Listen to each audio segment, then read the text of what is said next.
Okay, good evening, everyone, and we're back here in the weekly Parsha, PARSHAS TETZAVEH. Last week we had PARSHAS Truma, which is the building of the Mishkan, the building of the tabernacle, which will be the housing of the Shekhinah, where the divine presence is going to rest. Now, it doesn't work like magic, meaning you don't just build a house and suddenly the Shekhinah is going to come inside. We learned in this week's Parsha, PARSHAS TETZAVEH, that there were very special people that spent their days and their nights in the Beis HaMikdash, in the Mishkan, and it was their avodah, it was their hard work and their efforts and their real avodas hakodesh, the holy work that they did, that was able to help bring the Shekhinah down into this world. And that, of course, is the Kohanim, the priests of Klal Yisrael, Aaron HaKohen and his children, and the lineage that comes from them. They were entrusted with the service in the Beis HaMikdash, the korbanos and the lighting of the menorah and everything else that comes along with it. And they were the ones that were, through their avodah, through their service, they were able to bring the Shekhinah down here into this world. Now, if you can have such a choshev job, such a prominent position in Klal Yisrael, so then you have to dress the part, as the Torah tells us. And the verse tells us, V'asisa bigdei kodesh la'aron achicha, you should make bigdei kodesh, holy clothes for Aaron, your brother, talking to Moshe Rabbeinu, u'lechavod, for honor, u'lesifares, and for glory. So whatever the rest of the parsha is going to say over here, with all of the intricacies of the clothing of the Kohanim, the regular Kohen, the Kohen Gadol, the Shmonim Begadim, the 8 different garments that they would wear, with all of the nuances and all the details and all the fine work that was there, the pasuk is telling us 2 things, or for 3 things perhaps. Number 1, it's their bigdei kodesh. They are holy clothing. This was not just any outfit. You don't go to Nordstrom Rack and pick up these clothes over here. This is bigdei kodesh. And number 2, lechavod, it's for honor, ulesifares, and it is for the glory. So whose honor and whose glory are these clothing coming for? So the Ibn Ezra writes over here the following: V'asisa bigdei kodesh, make for your brother these bigdei kodesh, these clothings of these garments of holiness. Bavoshi yisharsu behem b'migdash hakodesh, since that you will be the ones that are serving in the Beis HaMikdash, which is the holy place itself, therefore your clothing has to be commensurate with the service that you are doing. And it's not just because that you are wearing nice clothes, that is why you're able to serve in the Beis HaMikdash.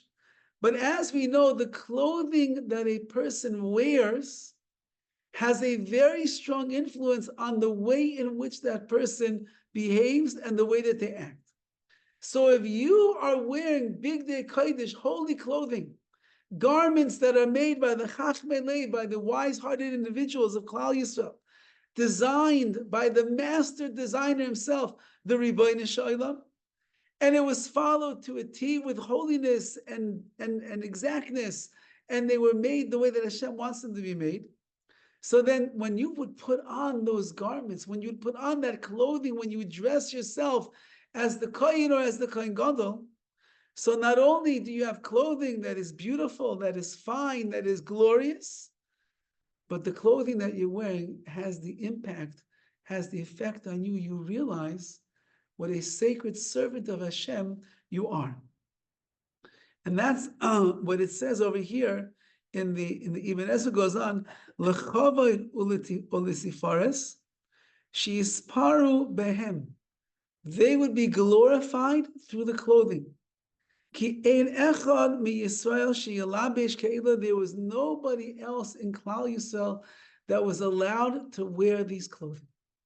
Which means that Kohanim, in all of their special nature that they have, in all of the greatness and spirituality that the Kohanim have, their personal chelik, their portion in the service of HaKadosh Baruch Hu, a part and parcel of all of that is the holy clothing that they're going to wear is going to elevate them is going to separate them and make them different than everyone else. Says the Svarnoi, the clothing was not for the honor of Aaron and his children. The clothing was for the honor of HaKadosh Baruch Hu. That they would be wearing these holy garments when they were doing the avodah, when they were doing the service of the Rebbeinu Shalom.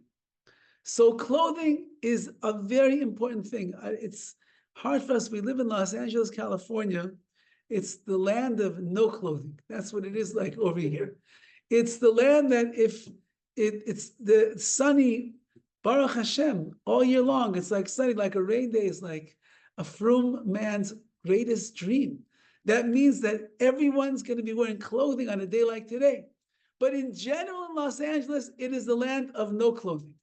And the people in the world believe that the less that you wear, the more honorable you really are. Because the less that you wear, the more heads are going to turn. The less that you wear, you're not going to get hot. The less that you wear, the easier it is to get in and out of bed. The less that you wear, the more attention you're going to attract. The less that you wear, the better. And if you have tattoos to show off on the clothing that you're not wearing, then that's even better. You're like the superstar of all of Los Angeles. The Torah is telling us it's the exact opposite. The Kohanim dressed up to go into the Beis HaMikdash in the Mishkan. The Kohanim put on clothing that was big day kodesh, holy garments. Why? Because it was honorable and it was gloriful. Who is the honor and the glory to? It's a glory to Hashem. When I am dressed like that, I behave in a different way. I was flying last month, and it was an early morning flight? It was a morning flight. And I see a guy walking around in this where everybody's sitting, and I see the guy is wearing a bathrobe, and underneath the bathrobe are his pajamas and his slides and his socks and earphones, whatever, that were bigger than the guy's head around his ears. So I did a double take. I said, is this guy really wearing a bathrobe and pajamas? And he is. And he was. Why not? And so I told this to one of my kids. I said, why not? It's a morning flight. He's tired. The guy wants to go to sleep. Of course, why not? If you don't have clothing of respect, if you don't dress in a way that is commensurate with someone that wants to be recognized, I'm a servant of the Rebbeinu Shalom, so then the clothing lacks the respect, the person lacks the respect. But when I'm a kohen and I'm walking into the Mishkan, and my job is to bring the Shekhinah down, Min HaShamayim, into this house that's down here in this world, I have a mission. I am a conduit. I am a shaliach, a messenger, to bring the korbanos, the sacrifices for Klal Yisrael to the Rebbeinu Shalom. I have to light the menorah to make sure that the lamps are always lit. So that I want to be chashiv. I want chashivus. The gangsters, as lowly as they were always dressed. Whoo, couldn't be better, because they took their job very, very seriously. They commanded respect and fear, and they wanted everyone to know how much money they were making and what they were worth. Clothing is a very chashiv, a very valuable thing. And when it's used in the right way, it only comes to enhance and elevates a person. And the Torah spends a large amount of PARSHAS TETZAVEH going through all of the styles of the Kohanim, all of the clothing and all of the details and all the weaving and all of this and all of that and every little nuance that was there, because the more chashiv, the more kavadik, the more honorable, the more kadosh those clothing are, the more the Kohanim will feel when they put on those clothing with their great position in Klal Yisrael. Now, it's no coincidence that PARSHAS TETZAVEH is the parsha in which Purim is going to fall out in. No, I'm sorry. It's the parsha right before Purim. Next week already is going to be Kisisa, right? Next week Kisisa, but this is the parsha that comes right before Purim. The parsha that speaks so much about the beautiful garments and the holy garments of the Kohanim, and what it meant and what it represented and how they're supposed to become more chashiv and more honorable as a result. We're going to have only in next week. Tonight is Wednesday. Next week on Friday is going to be Purim. And Purim is the day where we also put emphasis on the clothing that we wear. But in a certain way, it's just the exact opposite.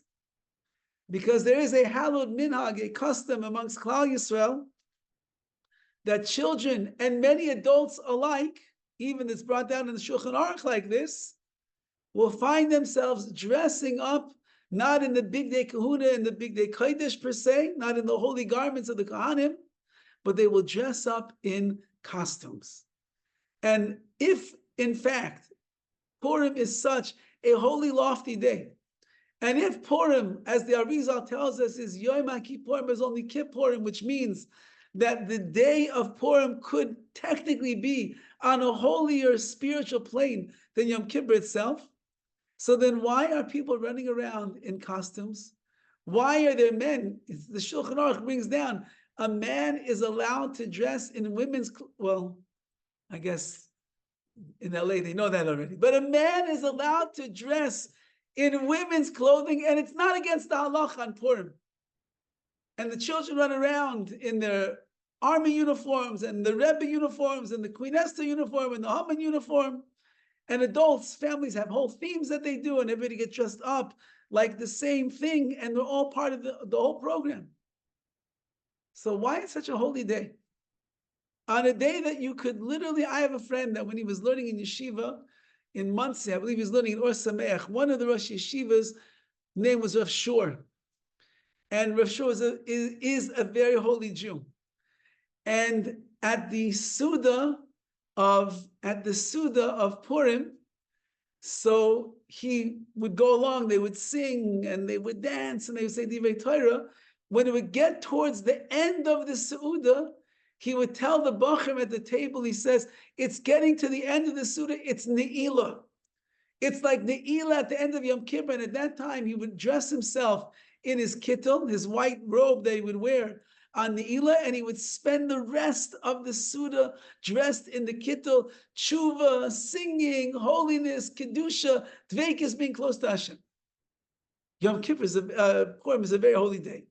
What you could accomplish from the simcha and the love that you have of HaKadosh Baruch Hu on a day of Purim, you might not be able to accomplish the entire 26 hours of fasting and davening and crying and pouring out your heart to Hashem on a Yom Kippur. It's a holy, holy day.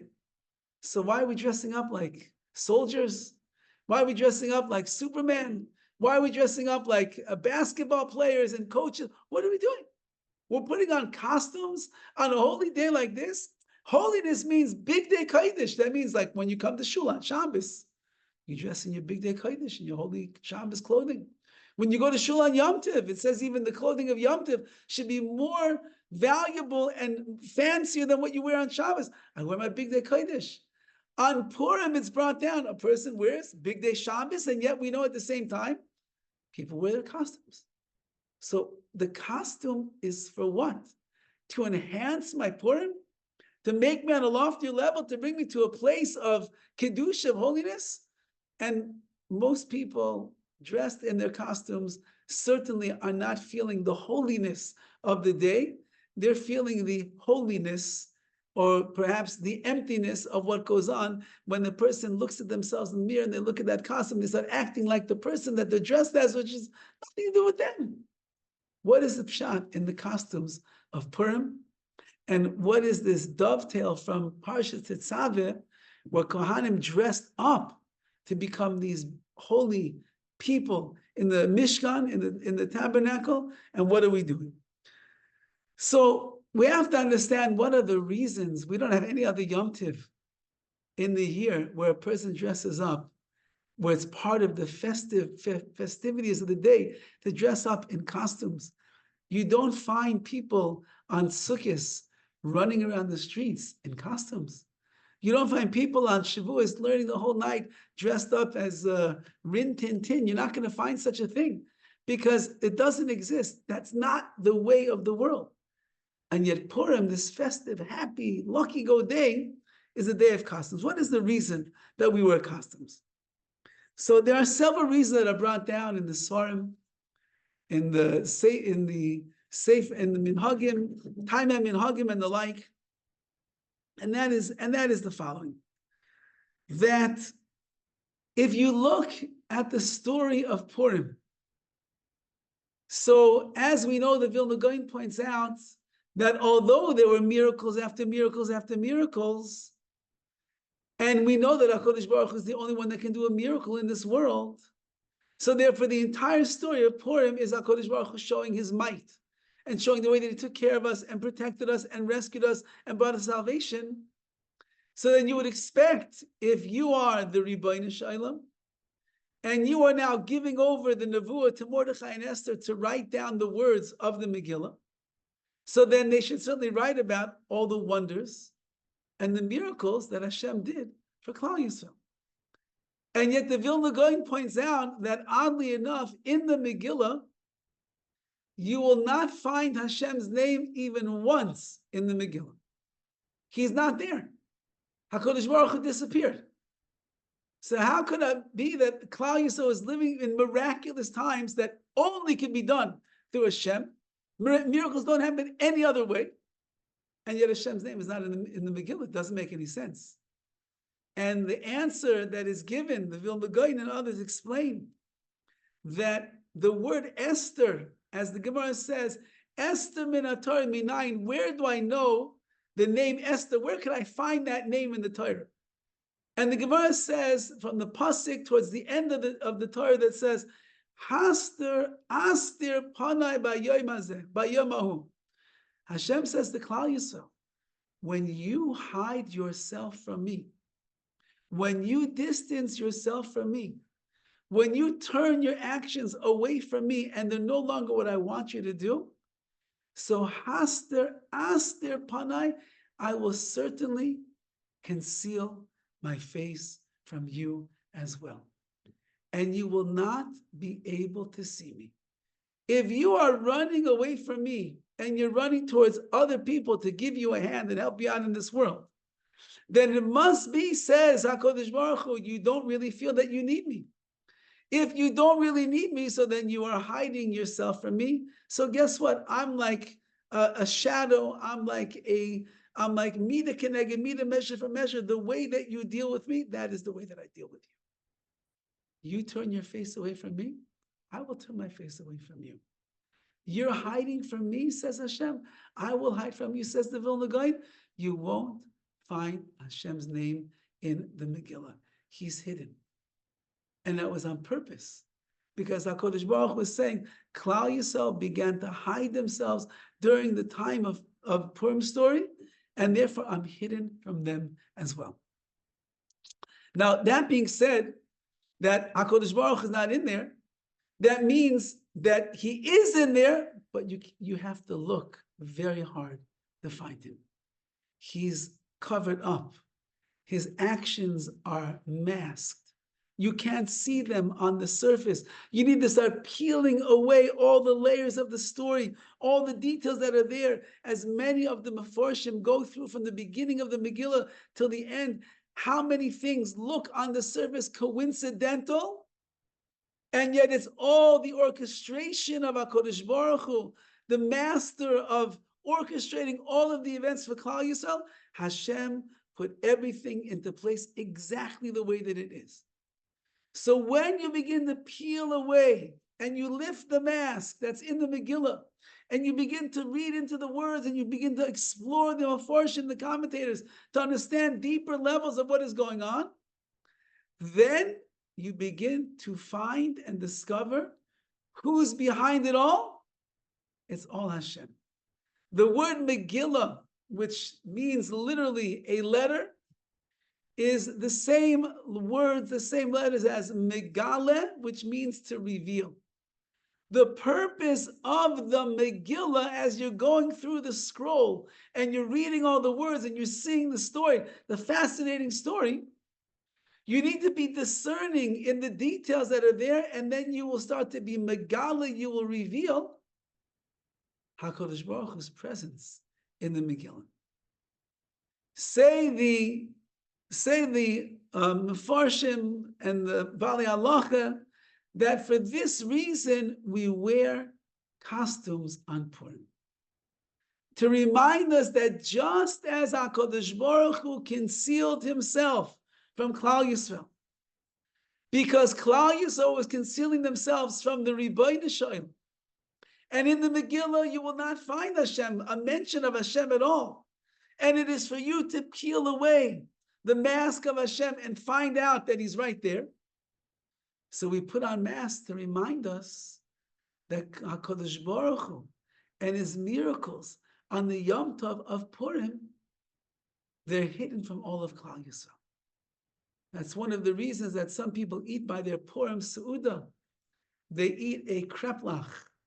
A kreplach is a dough, like a pasta dough, with some chicken or meat on the inside.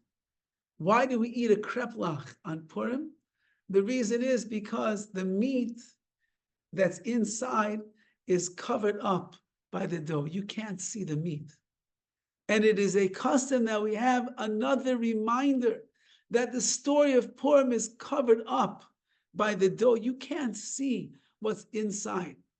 It's only when you take your spoon and you slice in to the kreplach and you say, oh, wow, look, there's meat inside. Then you realize what you got. So too, it's only when you slice in to the Megillah and you begin to explore and examine the psukim and the verses of what is going on, you're able to peel away the layers. Oh, wow, Kodesh Baruch Hu is right there the entire time. Miracle after miracle after miracle cannot be coincidence, had to be Hashem. But there's a deeper meaning behind it as well. And just as we know that HaKadosh Baruch Hu was masked at the time of the Megillah, he was hidden and concealed at the time of this whole story. And he allowed for Klal Yisrael to have to try to figure out for themselves and fend for themselves, what are we going to do? And they began to realize their mistakes. And as a result of that recognition and realization, they started the process, tshuva, fasting, tefillah, achdus, unity in all of Klal Yisrael together. So they were able to be megalit, to reveal inside of themselves all of the greatness that lies inside the neshama of a Jew. The Gemara tells us that chayev inish livesumi v'puria ad yada, a person is obligated on Purim to drink, to become inebriated, ad yada, till you don't know the difference between cursed Haman and blessed Mordechai, which is not the discussion of our topic tonight. But what it is, or maybe we'll get there, but what it is telling us is that there's a mitzvah to drink wine on Purim. And the Gemara tells us in Sanhedrin that the gematria of Yayin, Yud, Nun is 70. And the gematria of Soid, of secret, Samich, Vav, Dalit is 70. Says the Gemara, Nichnas Yayin, when wine goes inside of the person, Yatsa Soid, the secret comes out. The wine, which is equal to 70, brings out the Soid, the secret of the person, which is equal to 70. What does that mean? The Maharal explains that when you have a grape, the wine is already in the grape, it's just not crushed out yet. So when you squeeze and you crush the grapes and the juice begins spurting out and you get enough of those grapes and you get enough juice and then you let it ferment, then you have yourself a nice glass of wine. That means that in the grape itself that you were looking at, all of the juices, all of the wine already existed. It just had to come out of there so that you could be able to use it and imbibe it and drink it and enjoy it.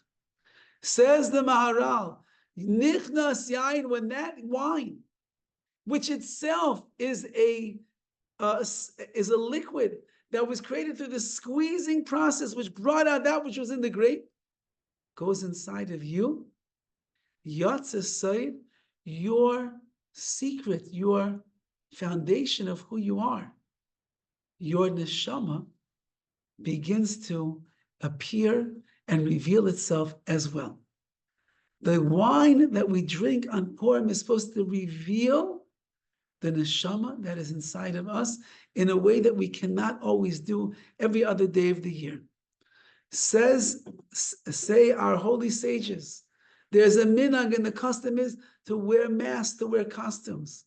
We wear costumes to remind ourselves that just as HaKadosh Baruch Hu masked himself in Purim, and our job was to unmask HaKadosh Baruch Hu, to peel away the layers, to get into the essence of Hashem and realize we better shape up and start doing what's right and bring ourselves back to Hashem.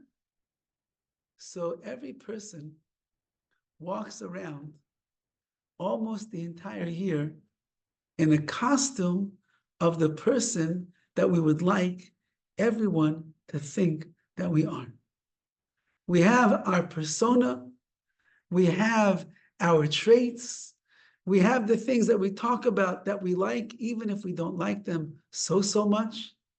We do certain things because we want people to believe that that is the person that I am.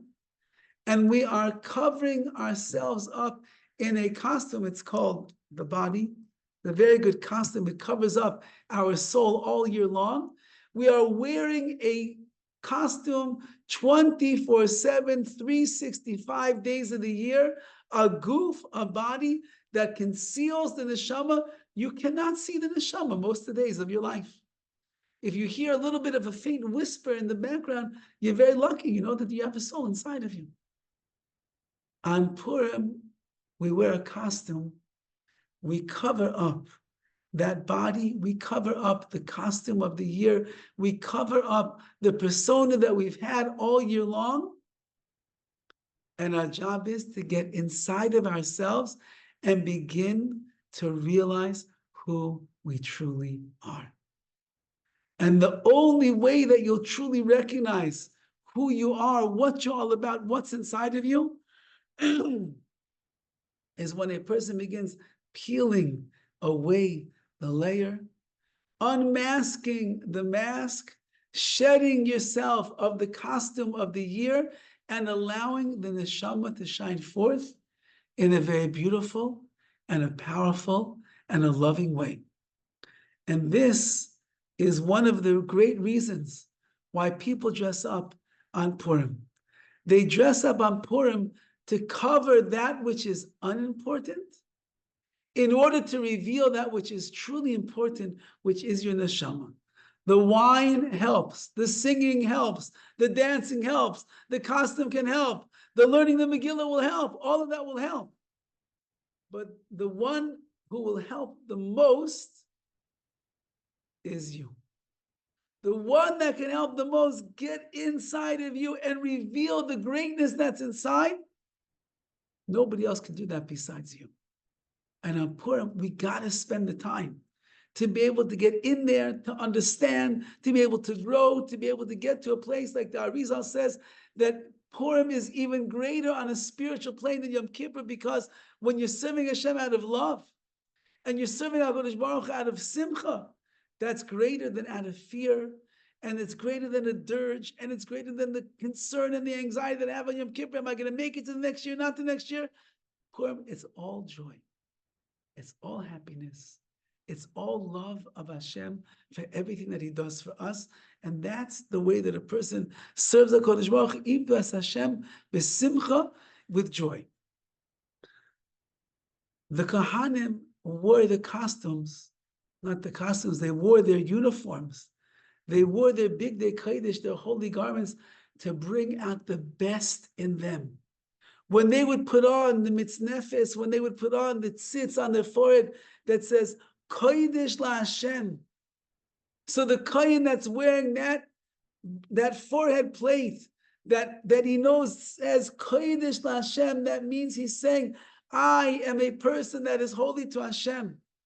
When I dress in the royal garments of the Kohen Gadol, and I have the little pomegranates on the ground with some gold in there, and they're jingling, and the ringing, and everywhere that I walk, it's making noise, and it's announcing that I, the Kohen Gadol, am coming now into the Kodesh HaKadosh, the Holy of Holies.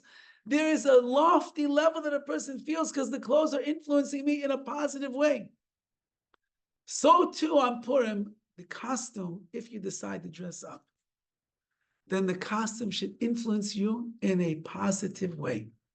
That it should allow you to get past the costume of the year and get into the nichnas yain yotze. So the secret of who you are, and that secret is the best kept secret throughout the year, it's your neshama. A person can live a whole lifetime. You know, sometimes you hear from people, I'm not such a spiritual person. Well, you don't have a soul? I don't know. If a person would know that they have a neshama, they would never say, I'm not such a spiritual person, because that's what makes us who we are. But we have to have it inside. And this on Purim is when a person is able to reveal, just like we're Megala, we reveal HaKadosh Baruch Hu, we're able to be Megala to reveal ourselves as well. It's a holy, awesome, lofty, invigorating, inspiring day that we don't want to waste it all just running around delivering baskets and drinking and riding ponies. We want to make sure that we use it in the day that reveals the secret inside our glorious neshama that just wants to be close to Hashem and doesn't want Hashem to be hidden. And I don't want to be hidden. I want Hashem to be revealed, and I want to reveal myself to HaKadosh Baruch Hu as well in the best possible spiritual way. I want to share with you a story. This is like one of my all-time favorite Purim stories. Coach, I know you're going to remember this because you probably heard it from me already a dozen times at least. But this story I heard so many years ago. I must have heard this story about maybe 18, 19 years ago. I was still learning in yeshiva in Ner Yisrael. And a very chashuv Rosh Yeshiva by the name of Rav Asher Zelig Rubenstein from Israel came to visit. And it was the month of Adar, not long before Purim, and he gave us a drush, he gave us a shmooze, all about Avodas Hashem. I remember he said Hashem doesn't want stale Avodas Hashem. He says, you know, you go to the bakery and you see all the beautiful fresh breads and cakes that are there, and then you look to the side and there's the day-old rack or 2-day-old rack, and it's a little bit crusty, a little bit hard, a little bit crumbly. Nobody wants that bread for real. Maybe you want to bring it home and give it to the kids. Okay, you're going to put it in the toaster oven, maybe it'll come back to life. But if you're standing there, this fresh bread, or this 2-day-old bread, everybody wants the fresh bread. He said to us, HaKadosh Baruch Hu, he doesn't want stale Avodas Hashem. He wants fresh Avodas Hashem.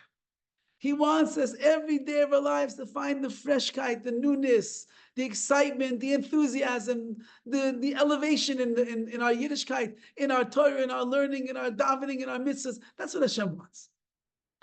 So it was around Purim time, and then he was talking about how a person could motivate themselves and elevate themselves. And then he said, I have to share with you this story. And the story is like this. There was a Chiloni Israeli fellow in Tel Aviv. His name was Yaniv. And one day Yaniv passed by some shul in Tel Aviv, and he went inside, he looked inside, he went in, he liked what he saw. Somebody began talking to him, he came back for a class, he came back for a lecture, he came back for a davening. And slowly but surely this young Israeli boy, teenage boy, who already had served his time, I believe, in the army, he is beginning to get very excited about Yiddishkeit. His father, Chiloni, Legamri, which means completely secular, didn't want any of this religious business for his son. And every time his son would come back from a lecture and a shiur, and he was coming back so excited, the father would just bang him down and tell him, we don't do this in our family. We don't have religion in our family. We are proud, non-religious Israelis for generations already. None of that is going to end up in our house. So the time is going on. The Yaniv is becoming more and more religious. The father is getting more and more tense with him. And it's getting close to the holiday of Purim. Yaniv now had already a few of his friends that he was makar, that he brought in under the wings of the Shekhinah as well. And they were all trying to live relatively religious lives. And he spoke to his friends and he says, wouldn't it be nice if we have a Purim Suda, a meal together? They said, yeah, that's great. Where are we going to do it though? It's like, we can't do it in my house, can't do it in my house. Where are we going to do it? He says, I'm going to ask my father. Came to his father, the man who hates religion. And he said, Abba, he says, would you mind if me and my friends, all of us that are becoming religious, would you mind if we made the Purim Suda in your house? And the father said, oh, what are you going to do with the Suda?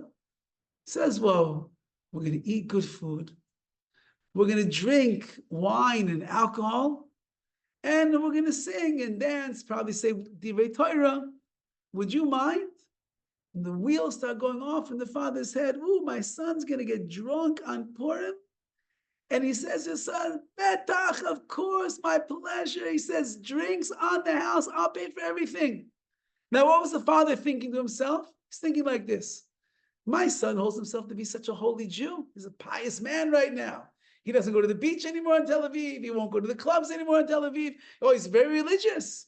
You know what? He's going to get drunk on Purim with all of his old army buddies over here. They're going to get drunk. And once they get drunk, nichnis yain yatsasai, the secrets are going to come out, and they're going to begin acting like their old animalistic boys that they were when they were in high school, when they were in the army. And I'm going to get a video camera. I'm going to video everything. And then when Purim is over and they sober up, I'm going to show them, Yaniv, you think you're such a religious man? Look who you really are. And then my son will say, you know what, Abba, you're right. And that will be the end of his Yiddishkeit. The father was so excited. He went out and he bought the best wine. And he bought the best vodka. And the best whiskey. And he set up a whole bar. And whenever one of the boys would walk into the house with a Purim Suda, he would pull out a cup about this big and he would pour it to the top. And he would say, here you go, Freilich and Purim Sameach. And these guys are getting lit, as they say, drunk as a skunk. And they're drinking and drinking and drinking. And the father's getting so excited. He sees they're like losing it. They're slurring their words. They're starting to get excited. They're hooing and hawing. He's like, that's it. Now is the time. And they're not paying any attention. The father pulls out his video camera and they're all sitting around the table right now. And suddenly his son says, Rabotai, my dear friends. He says, how fortunate we are that HaKadosh Baruch Hu brought us under the wings of the Shekhinah. How fortunate we are that we found what the Torah is all about. And we have Rabbeim that teach us about the mitzvot and they teach us Torah. How fortunate we are. He says how we have to be so grateful to Hashem for everything that He has given us. And he says, they taught me a song the other day, and the song is, how fortunate we are and our portion that we have in Hashem and His Torah. And so his son starts singing his song. And the next thing he knows, the other guy starts singing, and the other guy. And then they put their arms around each other. And these boys that were drunk beyond belief, in another world, another realm of existence, they're sitting around the table, or arms around each other, singing this song, tears coming down their face, from the ecstasy of the kedusha, of the holiness, of the simcha of that day. And the father who's watching through the video camera puts the camera down and he sees that he has tears running down his cheek as well.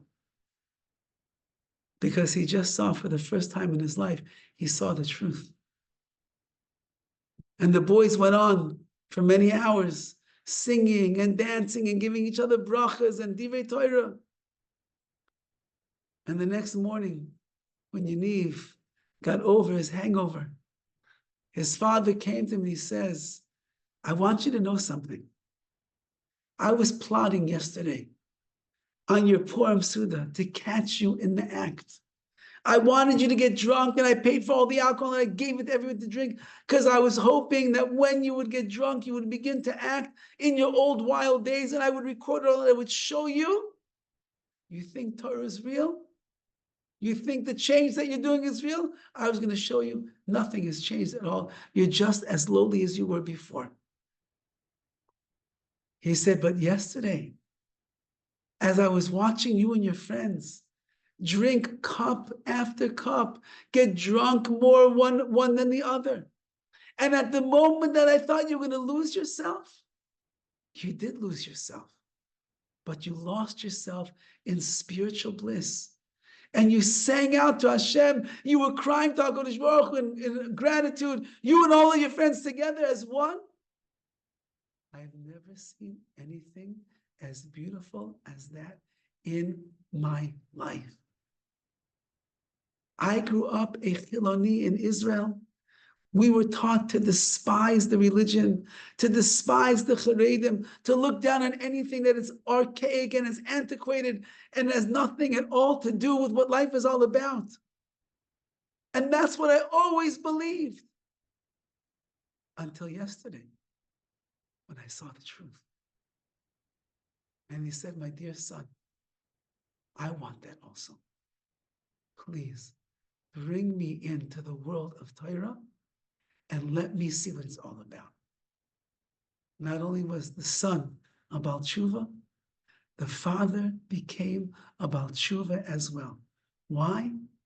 Because when you unmask yourself and you take away all the preconceived notions and the persona and the personality and the clothing and the dress and the this and the that and the reputation, you take it all down, all away. What are you left with? A neshama. And the neshama inside every single Jew is so pure and so holy that once you get in contact with that, sky's the limit of what a person could accomplish. So Bez Hashem, as we are preparing, holding down almost by the week before the holy day of Purim, we have to get ourselves into the mindset, to get ourselves into the zone of Purim, which will bring us into the holiest of places. And just like the Kohanim, they put on their clothing to be machshiv themselves, to give themselves a feeling of value and worth. I'm wearing big day kodesh because I'm a holy person serving Hashem in the holiest of places. If you wear a costume, whether you don't wear a costume, but remember the main thing is peel away the costume of the year and leave yourself with the big day kodesh, your holy garments, which is your neshama and your beautiful midos, your character. And in that way, it'll be l'chavod u'lesifares. It will be an honor and a glory for you, and an honor and a glory for Hashem on the holy day of Purim, haba aleinu l'taiva, that is coming upon us for the good, be'ezras Hashem.